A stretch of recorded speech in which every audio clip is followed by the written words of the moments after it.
announcement. Meron lang muna akong tatanong. Okay? Pilipinas!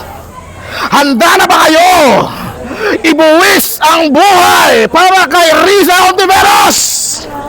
Ako handa na! Hindi, nagpapahype up lang ako. Ano lang 'yan? Para icebreaker lang, para ma-hype up lang tayo. Hindi, pero ngayong umaga ako ay nandito sa punong-puno na UP Bahay ng Alumni kasama yung aking grupo, yung Progreso para sa Bayan, para po to show our support dito sa Risa na movement. Senator Risa Hontiveros. Para sa akin po, syempre sa panahon ngayon, maraming umiiwas. Kung tinatanong sila, tatakbo ka bang presidente? At least si Senator Risa, sinabi niya, she is willing, she is able, she is prepared, and she is preparing for a possible run kung sakaling siya yung mapipili ng united na opposition para itakbo sa 2028.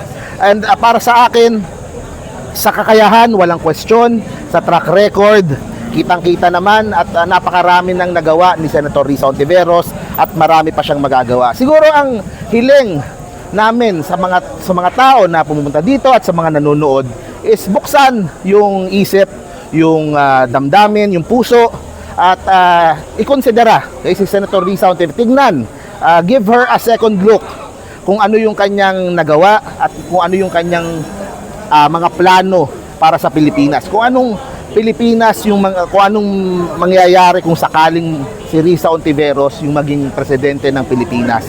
Lalabanan yung katiwalian, lalabanan yung korupsyon, yung mga mapang-abuso at mas progressive na future and mas patas, mas fair para sa mga ordinaryong Pilipino, sa mga manggagawa.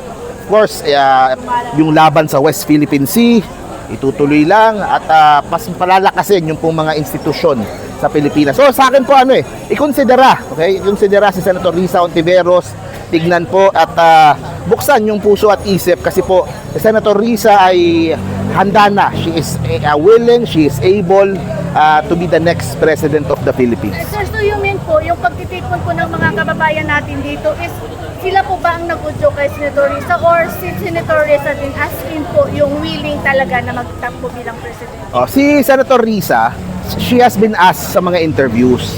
So alam naman natin, 'di ba, minsan natatanong, tapos tatanggi, pero minsan gusto din naman. Si Senator Risa hindi diretso kasing kausap si Senator Risa.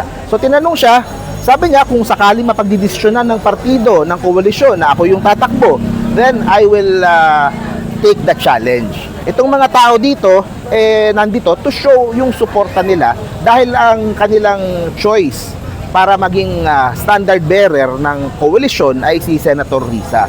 So yun po ang sigaw ng damdamin nila dito. And hindi yan po, naniniwala naman ako na everyone will come together para po piliin kung sino yung best candidate for 2028.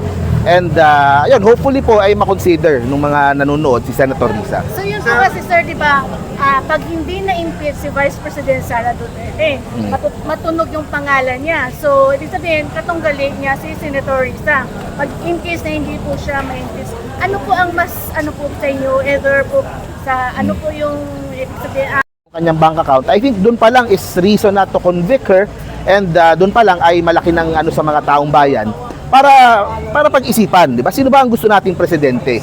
Kumbaga nakita natin nakita na nga natin na patunayan, nakita sa bank accounts niya na may bilyon, saan galing yun?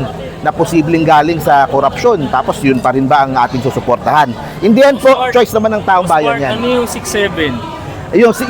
Yung transaction sa AMLAC, 6.7 billion pesos. Sa kanilang mag-asawa. Boss, sumabat ako Paano nagkaroon ng isang Sara Duterte ng 6.7 billion? Imagine. Makakaisip ba kayo? Bakit? Kung si Henry C. kumita ng 10 billion pesos, meron siyang SM, meron siyang SMDC, meron siyang mga supermarket na taglalakyan sa buong Pilipinas. Kumita siya ng 10 billion pesos. Henry C. may-ari ng SM. Sara Duterte, paano kaya nagkaroon ng 6.7 billion pesos samantalang ang salin niya, ang nakalagay lang doon ay meron lang siyang siomai, siopaw house. Pwede na pala kumita ng ganong kalaki, no? Bakit to? Bakit to yung siomay tsaka siopaw? Oh. Nagtataka ako dito, Boss Mark, ma-interrupt kita, no? Kasi parang palagay ko, di alam ng tao to eh. Magandang imulat ng tao sa ganon. Imaginein mo, 6.7 billion kikita ang isang politiko. Questionable yun. Oo. Doon papasok yung mga sinasabi ni Senator Trillanes. Na mga hulog galing sa mga unscrupulous individuals. Okay? Yung mga kaduda-dudang individual. At sa akin, dalawa lang yan eh. Kasi binabash nila si Sentry, si former Senator Sani Trillanes. Dalawa lang naman yan. Either nagsisinungaling siya o totoo yung sinasabi niya. Paano kung totoo pala yung sinasabi niya at mapatunayan dun sa impeachment, sa mga bank accounts, na yung hinuhulog na yon, bakit siya hinuhulugan ng 50 million ni ganitong tao? Diba? Paano kung mapatunayan na totoo pala yung sinasabi niya? O maniniwala na ba sila o sisiraan, patatawagin pa rin nilang kung ano-ano si Trillanes? Sa akin, dalawa lang naman yan eh. Either totoo o hindi. At lalabas yan sa impeachment. Certified na yung tatay. Na? Kasi isa na si Trillanes na nagpakulong. Yun, syempre, ibang issue naman yun. Yun naman, buong suporta din si Senator Risa doon sa mga pamilya ng EJK, mga summary executions nung panahon ng Tokhang.